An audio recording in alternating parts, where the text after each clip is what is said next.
Halo, halo, apa kabar? Ngobrol lagi bersama dengan Bung Rocky.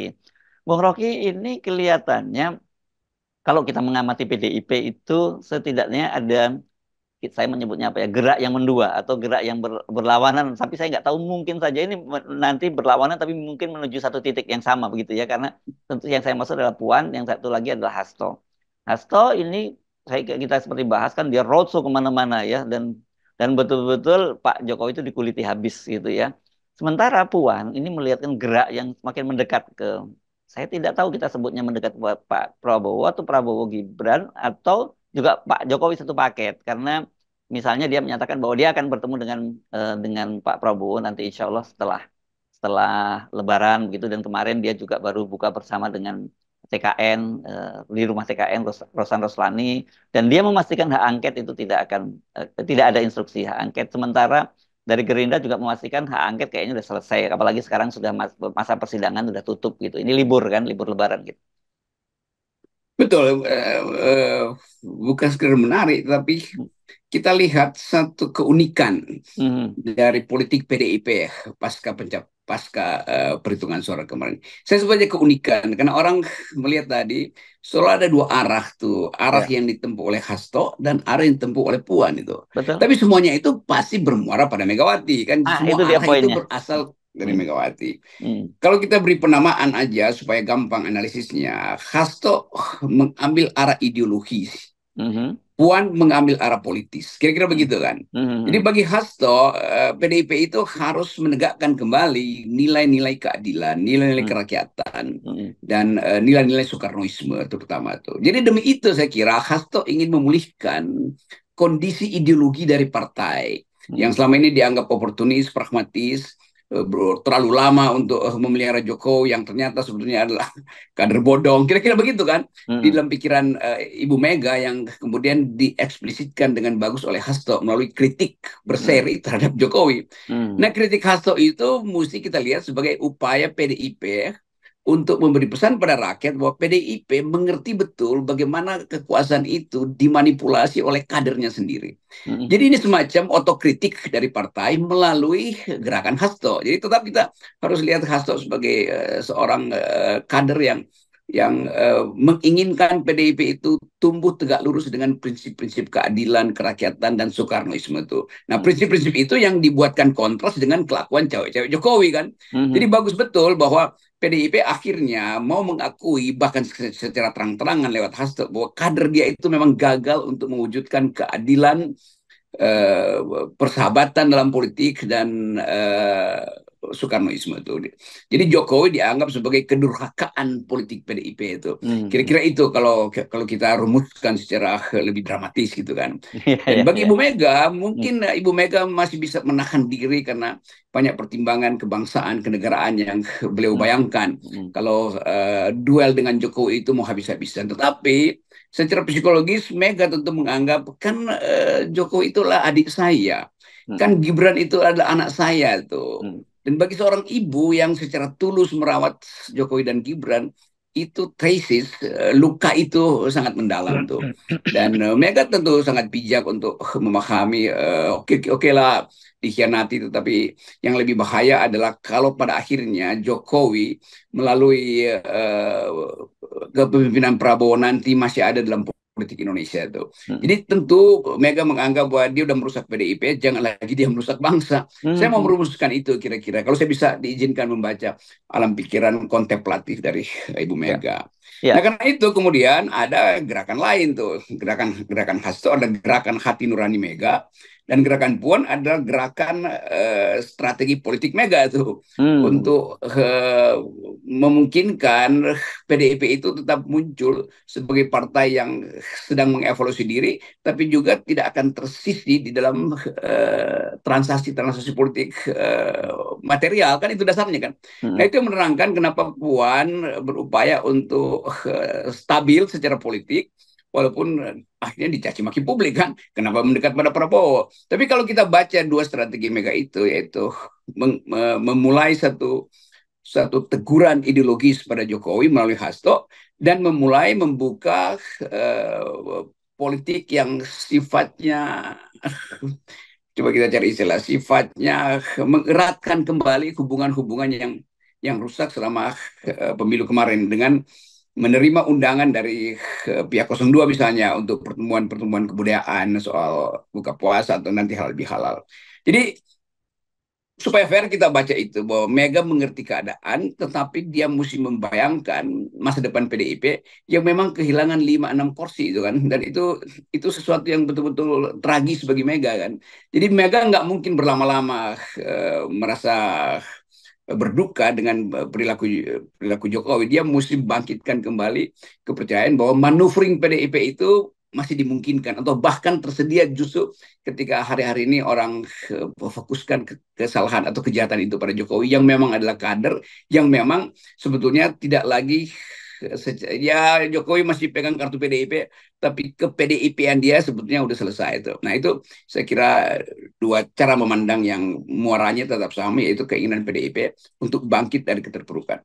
Ya, ini bukan 5 Bung Rocky. Ini hilangnya 18 kursi loh dari 128 jadi sekarang 110 kursinya PDIP. Nggak tanggung-tanggung dan itu pasti orang akan teringat dengan pernyataan dari Andi Wijayanto yang menyatakan bahwa akan ada ancaman dari Pak Jokowi yang ada tantangan lah dari Pak Jokowi yang menyatakan akan menurunkan suara PDIP, begini gitu. Ya itu betul-betul luka yang parah itu karena kursi itu hilang justru dihilangkan oleh orang dalamnya Itu sendiri. dia. Itu masalahnya. Ini keterlaluan banget. Tapi oke, balik lagi yang ke tadi ya. Saya juga sampai pada satu kesimpulan yang sama saya kira karena tidak mungkin apa yang dilakukan oleh Hasto itu bukan sikap pribadi dari Ibu Megawati. Nggak mungkin Hasto berani melakukan langkah-langkah semacam itu tanpa blessing dari Ibu Megawati. Tapi sebaliknya juga dengan melihat bukan hanya ideologi, kalau dengan Puan ini kan biologisnya Ibu Megawati juga seberani-beraninya senekat-nekatnya Puan pasti juga tidak mungkin dia melangkah terlalu jauh tanpa ada blessing dari Ibu Megawati. Saya kira mungkin nggak pas juga kalau kita mengibaratkan ini seperti bad cop good cop gitu ya, nggak tepat seperti itu ya karena lebih dari itu gitu ya Bung Rocky. Tetapi mungkin kalau begitu kita bisa artikan apa? Ini coba anda koreksi kalau saya menyimpulkan. Hasto ini berjuang keras untuk menunjukkan bahwa mereka sudah memutus asosiasinya Ibu Megawati dengan Pak Jokowi begitu. Tapi di satu sisi mereka mungkin mengingat kedekatan juga dengan Prabowo. Jadi mereka tetap bisa membuka ruang untuk Prabowo gitu. Ya itu kalimat jurnalis begitu. Tadi saya pakai Ya. kalimat kontemplatif untuk menghindari sesuatu yang terlalu headline. Tapi Ya, headline-nya ya memang ini begitu. eksposisional karena saya terbiasa menulis Ya, eksposisi.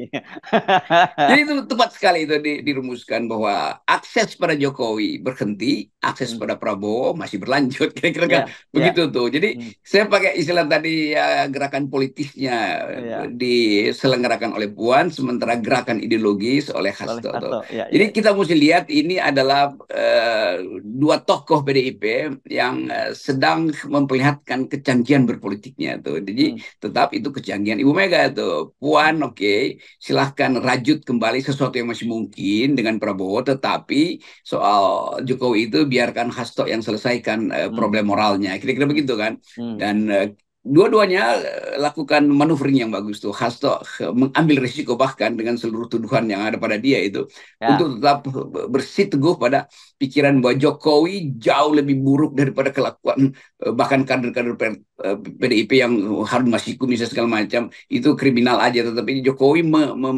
merusak demokrasi dengan cara merusak partai PDIP sendiri kan itu soalnya tuh. Dan mulai kita lihat bagaimana kelakuan Jokowi sebetulnya dibongkar. Andi Wijayanto udah bongkar, Hasto mencicil juga untuk membongkar itu, dan saya kira kader-kader PDIP juga diminta dengan cara yang sama untuk memulai mendelegitimasi Jokowi di mata publik. Kalau di mata PDIP udah selesai itu Jokowi hmm. itu. Dan pada saat yang sama kepentingan politik praktis itu didiplomasikan melalui maneuvering dari Ibu Puan Maharani. Ya, ya, ya. Oke. Sebenarnya kan begini ya. Menurut saya sih Ibu Megawati masih terlalu baik. Kalau cuma melakukan langkah itu kan kita ingat beberapa waktu yang lalu kita juga diskusikan. Sebenarnya kalau Ibu Megawati waktu itu sebelum Pilpres katakanlah mengambil langkah yang drastis dengan menarik para menteri-menterinya dan para menterinya sebenarnya juga ingin mundur, itu kan pasti itu jadi game changer ya Bung Rocky. Mungkin mungkin tidak seperti sekarang ini gitu. Tapi Ibu Megawati kan waktu itu katanya dia mempertimbangkan apakah situasinya nanti tidak akan menimbulkan semacam chaos atau apa, katakanlah pemerintahan ini bisa kolab kalau ditinggal, dan itu yang dipikirkan adalah masalah bangsa dan negara, tidak lagi sekedar masalah politik, kepentingan PDIP, walaupun kita sebenarnya waktu itu menyayangkan juga langkah Ibu Megawati kan. Ya, kadang-kala kita memang ingin supaya Megawati lebih tegas, tapi tetap kita nggak mungkin melampaui kebiasaan Megawati untuk berkontemplasi di dalam ya dalam prinsip-prinsip kebatinan privat dia. Ya. Kan tetap ada insight bagaimanapun Mega datang dari tradisi politik Jawa yang menunggu semacam bisikan alam semesta itu. Jadi Hmm. kita sabarkan saja bahwa analisis politik modern meminta Megawati untuk lakukan tindakan radikal dalam bentuk oposisi final. Tapi oposisi final itu juga susah untuk kita bayangkan kalau Megawati sendiri punya tradisi untuk kontemplasi. Jadi kita hormati bahwa ada kultur Hmm. khusus pada Ibu Megawati itu yang mungkin bahkan nggak ada pada pada ayahnya tuh yang lebih lebih lebih Spartan dalam berkomentar politik. Bung Karno kan menganggap bahwa semua yang rasional itu dia ucapkan aja tuh. Tapi Hmm. Megawati karena pengalaman penderitaan politiknya dia memang akan hati-hati untuk memutuskan. Tapi yang sudah final yaitu Jokowi pasti nggak mungkin lagi dijadikan semacam alat untuk membujuk Megawati itu karena Hmm. tetap bagi seorang ibu yang merawat anaknya dan adiknya Megawati mungkin anggap Jokowi itu adik gue lah, Gibran juga anak yang sedang berupaya untuk meniti karir. Ternyata dua-duanya itu berkhianat pada Ibu Mega kan. Jadi Mega ada di dalam morning apa ya berduka sebetulnya, Hmm. tetapi dia nggak mungkin berduka terus hanya karena pengkhianatan dua kadernya itu kan. Hmm. Tetap dia ingin PDIP itu eksis karena itu ada politik yang dijalankan oleh Puan Maharani itu. Jadi Ya. kelihatannya hal yang udah tepat sebetulnya bahwa kontemplasi Mega menunjukkan bahwa dia matang secara politik dan mau memendam rasa marah yang berlebihan pada dua pengkhianat ini, Gibran dan Ya. Jokowi, tetapi sekaligus membuka hubungan dengan fakta politik baru bahwa agak susah untuk tidak menerima eh, pandangan bahwa secara kuantitatif minimal Prabowo sudah mampu untuk menyusun kabinet. Sebelum keputusan MK memberi catatan mungkin yang bahkan memberi inspirasi pada Mega bahwa memang keputusan MK pun akan mengarahkan kesalahan itu atau kecurangan itu dimulai dari istana, yaitu oleh Jokowi sendiri. Ya. Tapi saya kira dengan strategi itu kan ada satu kesulitan ya, Bung Rocky, terutama realitasnya bahwa Pak Prabowo itu satu paket dengan Gibran. Kan begitu. Sementara tadi kan kalau lewat Hasto kan dia ingin membuat semacam putus komunikasi. Pokoknya gua lu dan gua N gitu kalau kata anak-anak muda sekarang kan begitu. Tetapi dengan ada faktor Gibran di situ kan agak sulit, dan apalagi juga belakang Pak Prabowo juga selalu masih membawa-bawa menunjukkan bahwa dia itu loyal pada Pak Jokowi, meskipun kita menduga itu juga bagian dari strategi kan, satu sisi itu. Yang kedua tentu ini kepentingan dari sisi publik ya Bung Rocky, sisi kepentingan masa depan demokrasi Indonesia. Kalau semangatnya kemudian ternyata kemudian PDIP itu juga masuk dalam pemerintahan juga, dan kemudian idenya seperti dikatakan oleh Habibur Rahman, seperti dikatakan oleh Bambang Susatyo bahwa Indonesia itu nggak harus ada oposisi, sama seperti Pak Jokowi, dan naga-naganya Pak Prabowo juga mungkin mengarah ke situ karena dia ingin merangkul semua kekuatan, kan ini masa depan demokrasi kita akan lumpuh begitu. Ya, dilihat dari perspektif itu, saya sebut aja ini perspektif FNN yang Ya, selalu ya, ya, ya. melihat sesuatu secara absolut nilai itu kan. Hmm. Juga Megawati saya kira juga berpikir hal yang sama. Karena itu dia nggak mau buat keputusan untuk segera Hmm. bergabung dengan Prabowo. Tetap Megawati menduga dengan kuat bahwa ada teguran politis atau teguran etis yang cukup keras pada Jokowi nanti itu.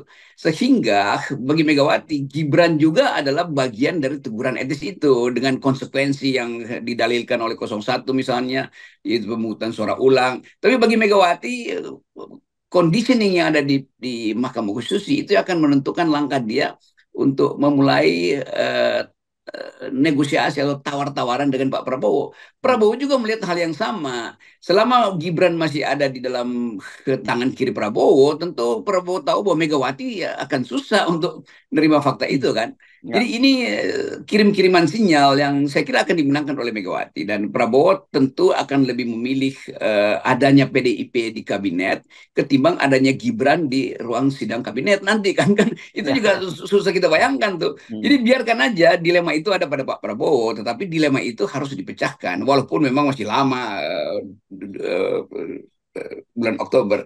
Tetapi langkah-langkah ini membuat kita senang juga sebetulnya bahwa Megawati diperlukan oleh Prabowo karena kondisi partai itu sebagai partai yang historis ada Ya. dalam sejarah Indonesia dari awal kemerdekaan, dan Prabowo ngerti itu. Hmm. Yang kedua, relasi Prabowo dengan Megawati itu jauh melampaui relasi Prabowo dengan Jokowi, jauh Hmm. melampaui relasi Megawati dengan Jokowi. Jadi soal personal ini kan Prabowo tetap menganggap Ibu Mega itu senior, kenal lebih dulu dengan dia daripada dengan Jokowi. Megawati juga menganggap hal yang sama. Hmm. Watak Prabowo itu dikenali dengan baik oleh Megawati. Hmm. Dan Megawati salah membaca watak Jokowi. Karena Hmm. memang pertemuan Megawati dengan Jokowi kan pertemuan pragmatis sempurna tuh. Sementara dengan Pak Prabowo itu pertemuan yang udah historis dari zaman Orde Baru, saling kenal watak. Jadi bagi Prabowo ya sebetulnya koalisi dengan Megawati lebih lebih jujur daripada koalisi dengan Gibran. Ya, ya, Begitu ya. tuh, yang Ya, di dalamnya masih ada kepentingan Jokowi yang dianggap oleh Megawati sebagai tukang tipu. Nah, ya. kita merumuskan itu sebetulnya di dalam upaya memahami bagaimana proses nego nanti atau proses ya interaksi antara Prabowo dan Megawati itu dipengaruhi oleh dua hal. Pertama, Hmm. pengetahuan Prabowo bahwa PDIP tidak mungkin lenyap dari politik Indonesia karena itu adalah partai yang mewakili historisitas bangsa ini. Yang kedua, relasi personal Ibu Mega dan Prabowo naik turun tetapi tetap terpelihara dalam kejujuran. Ya, saya tuh ingin memberikan catatan sedikit yang tadi Anda menyatakan bahwa ternyata Ibu Megawati tidak cukup mengenali Pak Jokowi gitu. Artinya ketipu lah sebenarnya oleh Pak Jokowi. Ini saya khawatir pernyataan Anda ini dijadikan justifikasi dikutip oleh banyak orang-orang yang tadi semula juga menjadi daihatnya Jokowi gitu. Ya jangan kan gue Ibu Megawati aja ketipu kan gitu. pada pada akhirnya terbuka memang. Jadi persembunyian egoisme, persembunyian oportunisme dari Jokowi akhirnya terbuka. Yang Hmm. ya nggak ada lagi orang yang menganggap bahwa Jokowi itu betul-betul anak ideologis atau bahkan partner politik dari Megawati. Dan pada akhirnya kita harus percaya bahwa Megawati menerima keadaan itu sebagai kekeliruan di dalam sejarah politik dia tuh. Jadi Hmm. PDIP akhirnya tahu bahwa ya salah miris, salah merah kucing kira-kira gitu. Tapi harganya mahal banget, Bung Rocky. Ini kan mestinya. Ya, ya memang mahal, tapi itu juga pelajaran kan. Pelajaran yang juga pelajaran yang mahal bagi bangsa ini bahwa politik itu tidak bisa sekedar dilihat pada pencitraan 2-3 minggu seseorang. Itu mesti kita lihat rekornya panjang dan kematangan dia juga harus ditentukan, diuji di publik, nggak bisa sekedar diuji di atas panggung pencitraan kan. Semua hal itu yang kita ingin terangkan. Tapi yang lebih penting Ibu Mega memberi kita pelajaran bahwa PDIP mampu untuk berkontemplasi dan mengakui kesalahannya. Kan itu Ya, sebetulnya ya, purgatorionya di situ, pembersihannya di situ tuh. ya, Bahwa ya, PDIP telah melakukan kesalahan. Dan itu yang hendak diperlihatkan oleh Megawati melalui Hasto terutama. ya. Tapi harus dipulihkan juga fakta bahwa PDIP adalah partai yang masih mampu bermanuver di DPR tuh. Nah itu yang program yang sedang dijalankan oleh Puan Maharani. Yes, oke. Nah, ini memang akhirnya semua orang sampai pada satu apa ya, satu kesimpulan kok bisa ya dalam satu sejarah Indonesia kemudian muncul orang seperti figur Pak Jokowi gitu yang kemarin kita juga sempat singgung, saya mengutip pernyataan Pak Aryas Rasid kayaknya 150 atau 200 tahun lagi belum kita nggak akan ketemu orang model Pak Jokowi itu. Iya itu, ya itu di dalam sejarah dunia juga orang bikin kontemplasi yang sama. Bagaimana mungkin Jerman Ya, yang ya. isinya filsuf, Ya, isinya ya. adalah Aha. wisdom, isinya adalah para ahli tata negara itu dari Otto von Bismarck sampai Ya, Karl ya. Schmitt, itu Hmm. bisa ditipu oleh seorang yang namanya Oke. Hitler. Sama juga tuh. Jadi memang ada hal-hal yang diatur di alam semesta kira-kira gitu. Ya, ya, ini Ini saya kira dalil baru lagi dari Anda yang bisa digunakan. Jangan terlalu kecewa, jangan terlalu sedih. Kenapa ada 280 juta rakyat Indonesia kok bisa ketipu sama orang seperti Jokowi? Jerman aja yang lebih maju dari kita bisa ketipu oleh Hitler gitu ya. Ya, itu. Politik selalu ada dalam sifat itu. Kadang-kadang kita terlalu lihat sisi Dewa Janus yang baik, tapi kita lupa bahwa the other side of the coin adalah kebengisan dari Dewa Janus itu. The Yes, two faces of Janus, dua wajah Janus. Yang satu baik, sangat baik, yang satu buruk dan terlalu buruk. yes, oke. Baik, terima kasih, Bung Rocky. Oke. Kontemplasi, yes. Sekali lagi ini kontemplasi Ramadannya, bukan Yes, agitasi. oke. Selamat menjalankan ibadah puasa ya. Tinggal Yes. beberapa hari lagi.